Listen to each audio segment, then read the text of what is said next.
Good evening, everyone. This is your girl Cassie, and welcome back to another segment of, well, it's not a segment of anything. This is my travel blog, but today's session is going to be titled Choosing Your Friends Wisely While Travel. But before we get into that, can I just say, look at this. I normally don't look like a hot mess. Normally on my last videos, I realized that, but please give me grace. It was after I came back from work. I was tired and I did not feel like putting on makeup and this plaid shirt. Well, I have this plaid shirt on now, but anyways, I think I look a lot better, I hope. Anyways, I look like a mess. All right, moving right along to the topic. Choosing your friends wisely. Now, if you'll have to excuse me, I am old and I need to look. I have like a list of topics. This is like such an important topic that, as you can see on my terrible hiring, I have a list of things. But what I mean by choosing your friends, you're going to, depending on where you go in the world, in the United States, wherever, like road trips, whatever kind of trips, they can be a lot of fun. And they're even better with a really good group of people. It can make it so much more memorable. However, if you don't pick the right people, your trip can be a disaster. And it can be a disaster for a long time, depending on how long you go. A week, maybe not so bad, but if you're gonna do like a trek across Europe or whatever, if you're stuck with someone for months, that can be awful, and people can be very annoying very quickly. So I created 3 major points that I wanted to talk about to maybe help you discern who you want to travel with, because again, I feel like the people you travel with can definitely make or break your experience. Okay, so the first point that I'd like to make is that you need to discern basically what I'm saying is, we need to decide, I need to decide, you need to decide who has the best personality. I don't mean that in a snobby way, but which personality, who do you mesh with the best?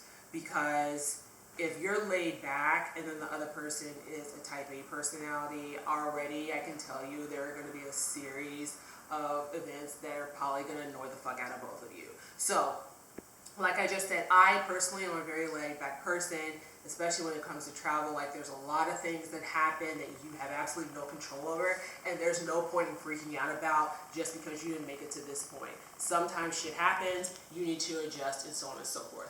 But if you're with someone who may or may blow up because something happens, then that can become problematic. Okay, so I have this story to tell you. Actually, I have several stories to tell you, but in this particular one, I was traveling through Greece. I believe I was part of this like Kontiki, so I don't know, some group, something similar to that. And so I was with my roommates. There was 3 of us in total. One was more like me, where she was like laid back, and we were like really goofy together. The other roommate, she also was very nice. We got along as well. However, she was more of a type A. Like, she liked to plan on everything. She liked to be on time. I barely like to be on time, especially while I'm on vacation. Anyways, so I say this because at one particular point in the trip, we were in, I believe it was Mykonos. So we stopped. It wasn't just my roommates, it was like this entire group. So we were like at this port in Mykonos. We're hanging out, we're having a good time, everyone's laughing, everyone's getting along. We're eating like very good, delicious Greek food, and like in the middle of our eating, roommate number 2 was like, well, we gotta get up, we gotta go make this round. Like, like sometimes when you go on vacations, they give you like a certain amount of time to say like, all right, you have this amount of time to do this. All right, be back at this point. So, okay, that's fine, like we all get it. But we were eating, literally in the middle of eating, she was like, all right, let's go to point A, B, C, D, and E. I'm still eating, and I still sat there. I was like, all right, I understand what you're saying. You do you go do what you want to. And actually, my roommate did the other roommate did the same thing. And we actually got up, we explored our area, we walked around, and we actually, all of us met up at the exact same point. So, what I'm saying is, if you have someone if you know you're about to travel with someone who is a type A personality and you're not, I'm just saying, and there's other things you may want to consider, just be aware that may cause a clash. Another thing I'd like to bring up is that if you're an introvert who prefers to stay within your group and you have a roommate or whoever is with you and they are out and you are having a good time and maybe you want to go back to your, hotel room to go to sleep and your roommate is interested in filleting every guy that she comes across, then that also might cause a problem. So again, maybe those are things you kind of discover before you move on to this travel excursion, but again, keep that in mind. Okay, moving right along. So point number 2. Oh my God, this is like a really big one. All right, before you decide to travel, I think you should have a conversation about money. You have to make sure that your roommates have enough money to travel. And again, it's one of those things where like traveling is a luxury to begin with. So if you don't have the money to travel, then why are you trying to travel? Another story, it's a different time. I was in Europe. I was trekking with, again, another set of roommates. And we were like in the middle of Italy. I want to say we were in Rome. And before we got to our hostel, she was like, oh, I don't have any more money. I ran out of money. Okay. Now, like, I'm not saying, like we ended up helping her out because, I mean, like, really, what are you supposed to do? But, like, at the same time, like, how do you know you just don't have any money? Like, I don't understand. Again, it's one of those things you have to plan out and you have to know before you travel how much money you have, what you can do, and you need to communicate that with your group. So, if you have a friend who you think is maybe irresponsible with money or, you don't know them, I honestly would have that conversation before you delve into this, travel thing, because that's really annoying to have to pay for people all the time.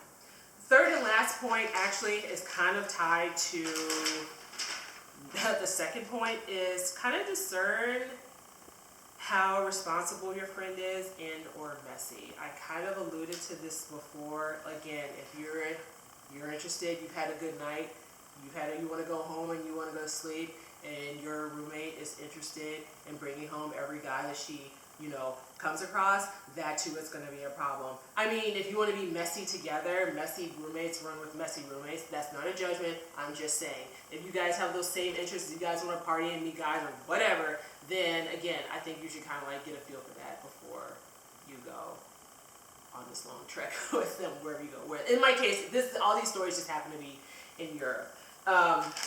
And then, secondly, this is going to sound really bad, but this is almost like, make sure your friends have, common sense. Okay, so this last story, what happened was, and I feel, now that I'm a little bit older, I feel really bad with what happened. We're in Madrid. We're getting ready to go back to the States. We're going through security, me and this friend. She's getting her stuff checked. I'm getting my stuff checked. All of a sudden, she's like, Cassie, and I'm like, what is the problem? And she's like, I can't find my passport. What do you mean you can't find it? Like, how do you lose a passport? So she lost her passport. Now, I hate to say this, and this is going to sound really bad, but 20-year-old Cassie was kind of like, I don't know what to tell you. Like, I'm going back to the States.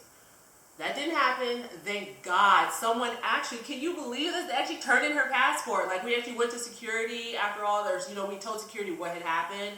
Someone actually turned in this bitch's passport.